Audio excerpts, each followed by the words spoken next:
बिस्मिल्लाहिर्रहमानिर्रहीम।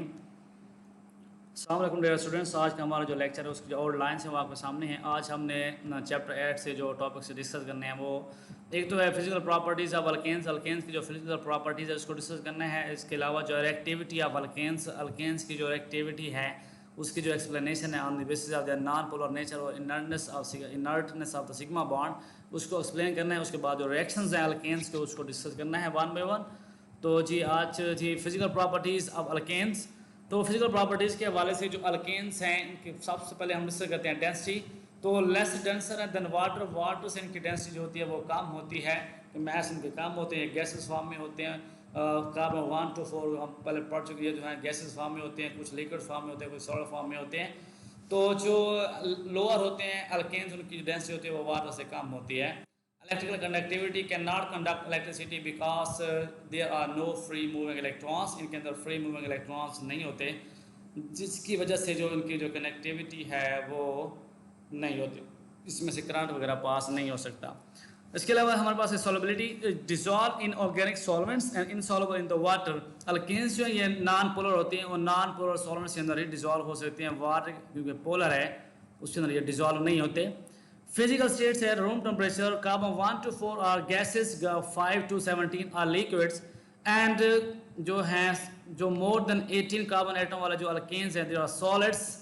तो fifth one है melting and boiling points and low melting and boiling points. इनके मेल्टिंग और बॉइलिंग पॉइंट्स लो होते हैं because they are non polar and weak forces are present in them. तो forces जब weak होंगी तो मेल्टिंग एंड बॉइलिंग पॉइंट्स इनके कम होंगे। तो ये जो सॉलिड्स हैं ये वैक्स टाइप सॉलिड्स होते हैं। वैक्स समझते हैं, वैक्स जिस तरह हम कैंडल होती है, कैंडल जिस चीज़ से बनी होती है वो हमारा वो वैक्स होता है, उस तरह के सॉलिड्स को हम कहते हैं वैक्सी solids.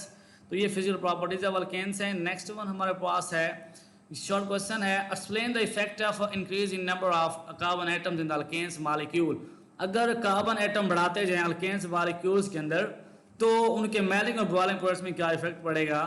The size of the molecule increase, तो जैसे जैसे एटम्स बढ़ेंगे मॉलिक्यूल्स का जो साइज होगा वो बढ़ता जाएगा। Melting and boiling points increases, जब साइज बढ़ेगा मॉलिक्यूल बढ़ेगा तो फोर्स ऑफ अट्रैक्शन के चांसेस जो है वो सरफेस एरिया ज़्यादा होगा, चांसेस ज़्यादा होंगे, तो मेल्टिंग एंड बॉइलिंग पॉइंट्स भी बढ़ जाएंगे। Higher the number of carbon atoms the higher the melting and boiling points. As the number of carbon atom increases, the molecule become bigger। जैसे size carbon atom, जैसे number carbon atom बढ़ते जाएंगे तो molecules का size बड़ा होता जाएगा। तो force of attraction between the molecules become stronger, तो जो अट्रैक्शंस होंगी मॉलिक्यूल्स के बिटवीन वो भी स्ट्रॉन्गर से स्ट्रॉन्गर होती जाएंगी। More heat energy is needed to overcome the force of attraction between molecules, तो ज़्यादा से ज़्यादा एनर्जी रिक्वायर होगी अट्रैक्शन को ब्रेक करने के लिए। मेल्टिंग एंड बॉइलिंग पॉइंट्स बढ़ जाएंगे। तो अल्केन्स की रिएक्टिविटी के हवाले से अल्केन्स को हम पैराफिन्स कहते हैं। पैराफिन्स का मतलब होता है लिटल रिएक्टिव। तो इनकी जो लिटल रिएक्टिविटी है उसके पीछे दो रीज़न हैं, एक तो उसके जो है नॉन पोलर नेचर है, दूसरा है inertness of the sigma bond. तो जो नॉन पोलर नेचर है, the electronegativity of carbon is 2.5 and hydrogen is 2.1 do not differ appreciably, तो ज़्यादा डिफरेंस यहाँ पे नहीं है। तो फिर क्या होगा, therefore the bonding electrons between carbon hydrogen and carbon carbon are equal shared. तो फिर जब इलेक्ट्रॉन इक्वल शेयर नहीं होंगे तो पोल्स हैं वहाँ पे नहीं बनेंगे, दैट्स वाई। इसकी वजह से क्या होगा, वहाँ पे पोल्स जब नहीं बनेंगे तो नॉन आयनिक टाइप होंगे, तो फिर वहाँ पे जो एसिड्स हैं, बेसिस होती हैं, रिड्यूसिंग एजेंट्स होते हैं या ऑक्सीडाइजिंग एजेंट्स होते हैं, they find no place to react. That why जो अल्केन्स है they are paraffins and little reactive. Inertness of the sigma bond, in sigma bond the electrons are tightly held between the nuclei, therefore a lot of energy is required to break it। जब sigma bond बनता है that is linear overlapping, तो जो electrons होते हैं वो इस nuclear, दो एटम्स के न्यूक्लियर के बिटवीन वो एंट्रैप्ड हो जाते हैं, स्ट्रांगली अट्रैक्टेड होते हैं। तो वहाँ पर electrons in sigma bonds can nether attack on any electrophile और न्यूक्लियोफाइल। जब इलेक्ट्रॉन्स उन दो न्यूक्लियर के अट्रैक्शन के बिटवीन फंस जाते हैं तो वहाँ पे कोई इलेक्ट्रोफाइल या न्यूक्लियोफाइल होता है वो अटैक नहीं कर सकता। तो हम कह सकते हैं जो अल्केन्स है वो लीस्ट रिएक्टिव है। तो रिएक्टिविटी के हवाले से दो रीज़न आपने तैयार करने, वेरी इंपॉर्टेंट। अब जो इनके रिएक्शंस जो अल्केन्स के होते हैं, जो कंबस्शन है, जो अल्केन्स हैं, अल्केन्स यहाँ पे हम डिस्कस कर रहे हैं। तो जो अल्केन्स होते हैं जी, alkanes can also undergo combustion. Alkanes की कंबस्शन होती है। Reactions from your knowledge on combustion of alkanes, write the equations. अब यहाँ पे इक्वेशन हमने ली है किसकी जी, हमने ली हुई है अल्कीन की, तो हम अल्कान में लेके जाना चाहेंगे तो यहाँ पे आप हाइड्रोजन जो है वो 6 करेंगे। तो ये हमारे पास इथेन मालिक्यूल है। जब इसकी कंबस्शन करवाते हैं, कंबस्शन चाहे आप अल्कीन की करवाएं, चाहे अल्काइन की करवाएं, चाहे आप अल्कीन्स की करवा दें, तो कंबस्शन के प्रोडक्ट होते हैं वो सिमिलर होते हैं। तो हमेशा कार्बन डाइऑक्साइड बनती है और साथ में वाटर बनता है। और जो कंबस्शन है वह एक्सोथर्मिक प्रोसेस है, तो यहाँ पे हीट जो है वो रिलीज होती है। तो जो हीट है जब अगर रिलीज हो रही है तो ये जो प्रोसेस है इसको हम कहते हैं जी, ये प्रोसेस है एक्सो प्रोसेस। कौन सा प्रोसेस है? एक्सोथर्मिक है, तो हीट इवॉल्व हो रही है। तो डिफरेंस क्या होगा? अल्कीन्स को अगर हम बर्न करवाते हैं तो अल्केन को बर्न करवाते हैं तो डिफरेंस कहाँ पे आएगा? अगर अल्कीन को हम बर्न करवाएंगे तो वहाँ पे क्या होगा? जब अल्कीन को हम बर्न करवाते हैं तो जो उसका स्मोक होता है, तो अल्कीन का वो कुछ ज़्यादा स्मूथ होता है, मतलब ज़्यादा उसमें स्मोक ज़्यादा आ रहा होता है बर्निंग प्रोसेस के दौरान। और जो अल्कीन होते हैं वो इजीली बर्न नहीं होते, वो ज़्यादा स्टेबल होते हैं, उसमें कार्बन की रेशो जो होती है वो कम होती है, हाइड्रोजन की ज़्यादा होती है। तो जिसमें कार्बन की रेशो ज़्यादा होगी तो उसका जो स्मोक होगा वो फ्लेम जो होगा वो स्मोक, जो उनका फ्लेम होगा वो स्मोकर होगा, उससे धुआं बनेगा। तो ये आपने क्या करना है, कंबस्शन के जस्ट आपने प्रोडक्ट तैयार करने हैं, कार्बन डाइऑक्साइड और वाटर, और हीट रिलीज हो रही है। जो ये जो कंबस्शन है, ये जो ऑटोमोबाइल्स का ना जो फ्यूल बर्न होता है उसमें एक्चुअली ये कंबस्शन हो रही होती है, वहाँ पे हीट प्रोड्यूस होती है और इंजन रन करते हैं, गाड़ी आप रन करवा रहे होते हैं। तो जो सेकंड वन है वो है रिएक्शन ऑफ मीथेन, ये ऑक्सीडेशन प्रोसेस है। सेकंड वन है ऑक्सीडेशन, तो ये ऑक्सीडेशन रिएक्शन है मीथेन के। जब हम ऑक्सीडेशन करवाते हैं मीथेन की तो ऑक्सीडेशन दो टाइप की होती है, या तो होती है कैटालाइटिक ऑक्सीडेशन कैटलिस्ट की मौजूदगी में, या फिर होती है पार्शियल या इनकम्प्लीट ऑक्सीडेशन। अगर आप कंप्लीट ऑक्सीडेशन करवाते हैं तो उससे मीथेन की ऑक्सीडेशन करवाएंगे, कैटलिस्ट यूज़ कर रहे हैं, टेम्परेचर भी है, प्रेशर भी है, तो यहाँ इससे बनेगा मेथनॉल। तो मेथनॉल जब इसकी हम ऑक्सीडेशन करवाते हैं तो नेक्स्ट ही हमें देता है एल्डिहाइड्स यानी मेथनॉल, एल्डिहाइड्स देता है। जब एल्डिहाइड्स के हम ऑक्सीडेशन करवा रहे होते हैं तो ये हमें देते हैं एसिड्स, कार्बोक्सिलिक एसिड बनते हैं। जब कार्बोक्सिलिक एसिड की हम ऑक्सीडेशन करवा रहे होते हैं तो उस दौरान जो है वहाँ पे कार्बन डाइऑक्साइड बनती है और साथ में वाटर मॉलिक्यूल्स बनते हैं। तो जो कंप्लीट ऑक्सीडेशन है, कैटालाइट ऑक्सीडेशन है, वो हमें अल्कोहल भी दे सकती है, हमें क्या दे सकती है, अल्डिहाइड भी दे सकती है, और हमें एसिड भी दे सकती है। जो इनकम्प्लीट ऑक्सीडेशन है तो उसके अंदर क्या बनेगा? उसके अंदर बनते हैं कार्बन मोनोऑक्साइड बनता है और साथ में मॉलिक्यूलर हाइड्रोजन बनती है। तो ये आपने प्रोडक्ट जो तैयार करना है, क्योंकि ये जो पार्शियल होती है इनकम्प्लीट ऑक्सीडेशन होती है, ये लिमिटेड ऑक्सीजन में हो रही होती है, तो प्रोडक्ट इसके डिफरेंट हो जाते हैं।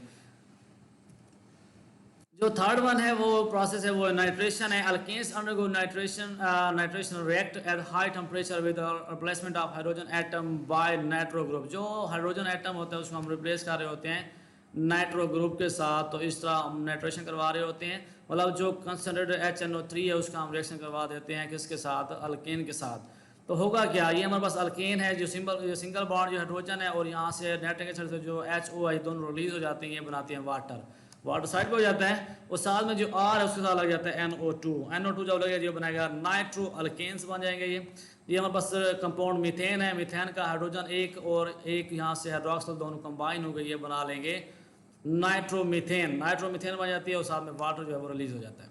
तो जो अल्केन्स है इसको हम मोस्टली यूज़ होते हैं एज अ सॉल्वेंट, तो एज अ सॉल्वेंट के तौर पर इनको हम यूज़ किया जाता है। अल्केन्स को इनका यूजेज आपने तैयार करने हैं एज अ सॉल्वेंट, जो है मोस्टली ये यूज़ होते हैं एज अ सॉल्वेंट। तो क्या कहते हैं, जो नाइट्रेशन है दैट इज सब्सटीट्यूशन रिएक्शन।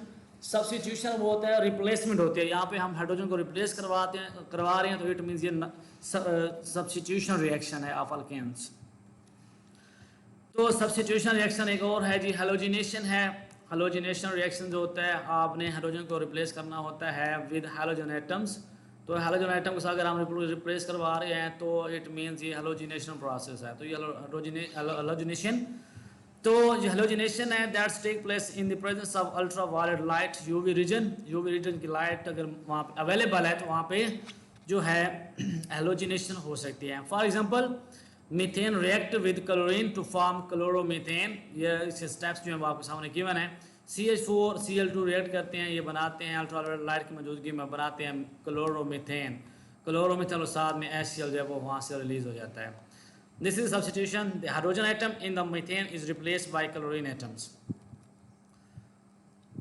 ये चीज़ का मैकेनिज्म देखें जी, यहाँ पे जो है CH4 है उसका जो टर्मिनल हाइड्रोजन है, मतलब जहाँ पे कार्बन तो एक ही है, तो इसका जो हाइड्रोजन है उसको हम रिप्लेस कर रहे होते हैं यहाँ पे हाइड्रोजन और क्लोरीन ये दोनों कंबाइन होकर HCl बना देते हैं, और साथ में जो है जो क्लोरीन होता है वो क्या करता है फिर फर्दर इसके साथ अटैच हो जाता है। ये HCl बना लेंगे, HCl रिमूव हो जाएगा, ये जो क्लोरीन है ये कार्बन के साथ अटैच हो जाएगा, ये तो ये कार्बन के साथ क्लोरीन लग जाता है ऐसे, तो HCl ये बन गया। तो अल्ट्रा वाले लाइट में ये रिएक्शन हो रहा होता है स्टेप बाय स्टेप। तो CH4 को जब अल्ट्रा वाले लाइट देते हैं Cl2 देते हैं, ये CH-Cl3 बनाता है, पहले क्लोरोमीथेन बनाता है, फिर फर्दर मालिक्यूल आता है, फिर ये बनाता है डाइक्लोरोमीथेन बनाता है, फिर इसके ऊपर फर्दर क्लोरीन मालिक्यूल आता है, ये बनाता है ट्राइक्लोरोमीथेन क्लोरोफॉर्म बनाता है, फिर टेट्राक्लोरोमीथेन बन जाता है। तो ये सारे प्रोडक्ट्स जो हैं हेलोजिनेशन के प्रोडक्ट हैं। तो स्टेप बाय स्टेप ये रिएक्शन चलता है। स्टेप फर्स्ट के अंदर CH4 क्लोरीन मालिक्यूल करीब आएगा तो एक हाइड्रोजन यहाँ से निकल जाएगा, HCl बना देगा और CH-Cl3 बन जाएगा।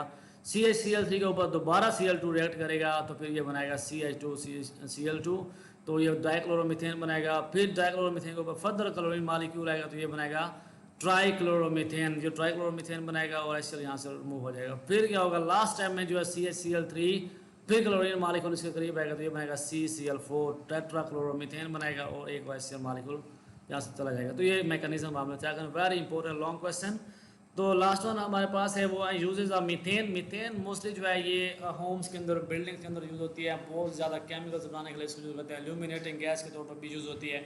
तो इंडस्ट्रियल जो इम्पोर्टेड केमिकल्स होते हैं वो भी हम इससे तैयार करवा सकते हैं। तो जो मीथेन है इसकी जो एप्लीकेशन हैं वो आप लोगों ने तैयार करनी है। तो ये है आपका लेक्चर, तो इसको आप लोगों ने अच्छी तरह से तैयार करना है।